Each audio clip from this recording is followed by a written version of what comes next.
from Washington, D.C.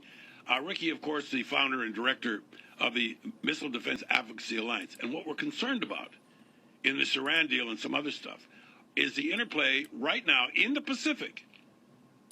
Why we have to spend a lot more attention on what's going on. And what's going on is we have an update from Riki this morning. Hey, Riki, good morning. Thanks for joining us. Hey, good morning, Mike. So sorry we're a little bit late on this, but I wanted to make sure we hooked up today while people were still remembering, while it's fresh on their minds, is that we seem to have this, not just this testing, but more saber-rattling going on in North Korea.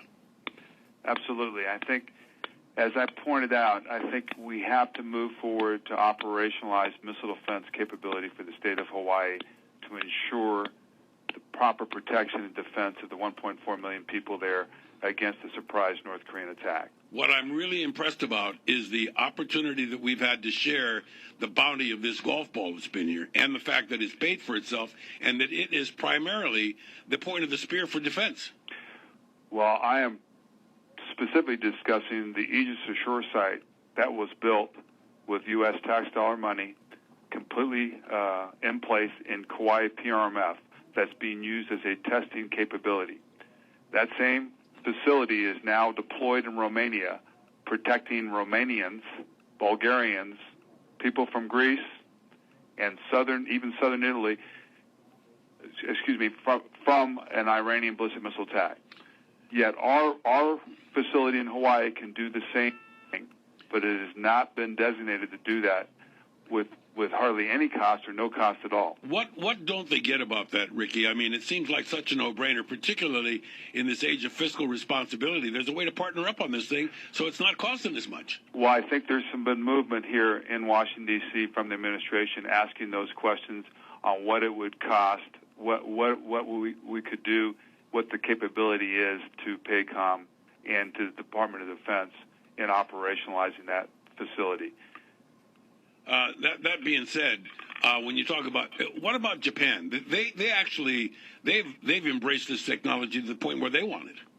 Well, Japan's got BMD ships as we do. They have 4 of those that are out and about. They have some Patriot missile defense, so they have a layered system. So if you want to look at Hawaii and the rest of the continental United States, we have 30 ground-based interceptor missiles based in Alaska and California that can take a shot or multiple shots at an incoming long-range ballistic missile from North Korea. Our continental United States will have at least 4-shot capability to do that. Hawaii is so far west that our missiles only can get 1 shot opportunity on a North Korean shot. So you don't have the same reliability and confidence in that because you don't have another extra shots. You know what? I have a question about that. It gets asked to me every time we've chatted. When you talk about the number of missiles that we have available, it seems paltry. In other words, I think maybe you should balance the other side of it by letting everybody know that the perpetrators in this, it is very expensive to do what they're doing, too. I mean, it's not as though that they're going to have 30 warheads available at any one time. So that means if we got 30, if they're deployed properly, we can pretty much defend ourselves. Well, we have 30. We don't know what that number is, but certainly we don't believe it's more than what 30 can handle at this point right now. But you need to have complete 100% assurance.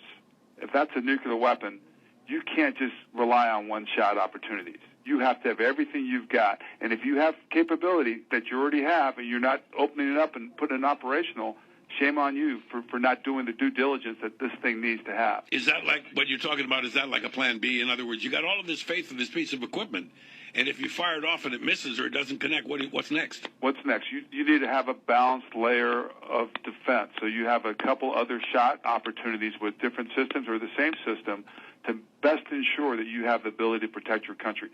So we've got that. If you back up on that system to the continental United States, we don't have that in Hawaii right now, yet there's an operational site in PRMF Kauai that can give you that extra 2 shots on top of that one that would not cost anything more to the tax dollar. Riki, what are your gut feelings on the reality of what North Korea just did?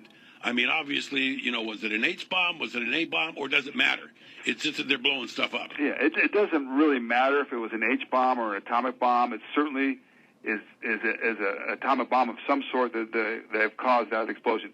You've got now a fourth testing of this. You've got miniaturization most likely in this. And you now have this country that's going to most likely, and they're scheduled, to do another long-range ballistic missile test this spring. You cannot afford not to protect our people from this. We don't know what they're going to do with it. Why not have defense of our people against this specific threat? What do your investigations prove as to where they're getting the ability to do these things? Obviously, they're finding the funds in their economy, which is not doing that well, but they're spending a lot of money on this. And a lot have said that a lot of their dealings was with Iran, and here we are now, kumbaya with Iran. What's going on? They are getting their direct funding from Iran for developing the testing. They're inviting them over. Iran's paying for that development. Iran's paying for their testing, their ability to miniaturize. That's where that income is coming from. That's I find. And they're going to get missiles from it. Yeah, and whatever gets developed in North Korea is getting passed back over to Iran. Isn't it amazing how we got this great big thing going on? What a wonderful day this is for America, and we say, well, wait a minute. What are we dealing with? Half of these people and not the other half? Don't we realize that the other half of these Iranians are the ones that are potentially have the ability to cause our country and others a lot of harm? But, Mike, we live in a very complex world today. I mean, that's the reality of where we live. It's not black and white. Iran is on both sides. There are enemies with ISIS. I mean, there are enemies on one side and there are friends on the other side. So, but it doesn't matter what we can't trust people. We've got to have our basic capability to defend ourselves and our people, so we cannot be held hostage or actually damaged by them. What really concerns me, and maybe you can give this some sort of a calming effort, is that all of our candidates in the Republican debates and in the Democrat debates are skirting this issue. They're not talking about defense the way they should, and they certainly aren't talking about missile defense. I hear you on that, and I don't understand why they're not doing it. We're moving into a different phase. We've broken from the Cold War. We're in a very complex world.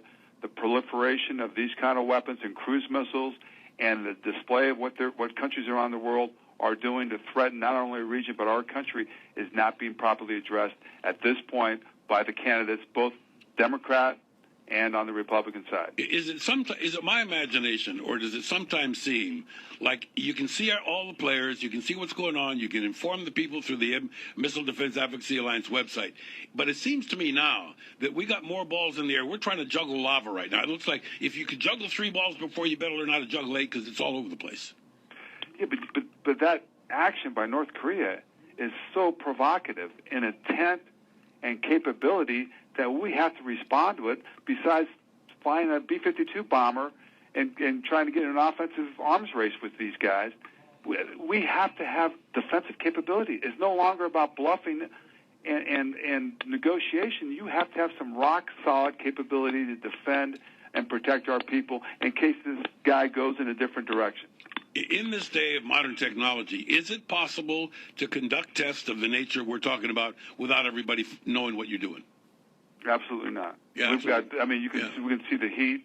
We've got seismic counters. There's no way you can hide this.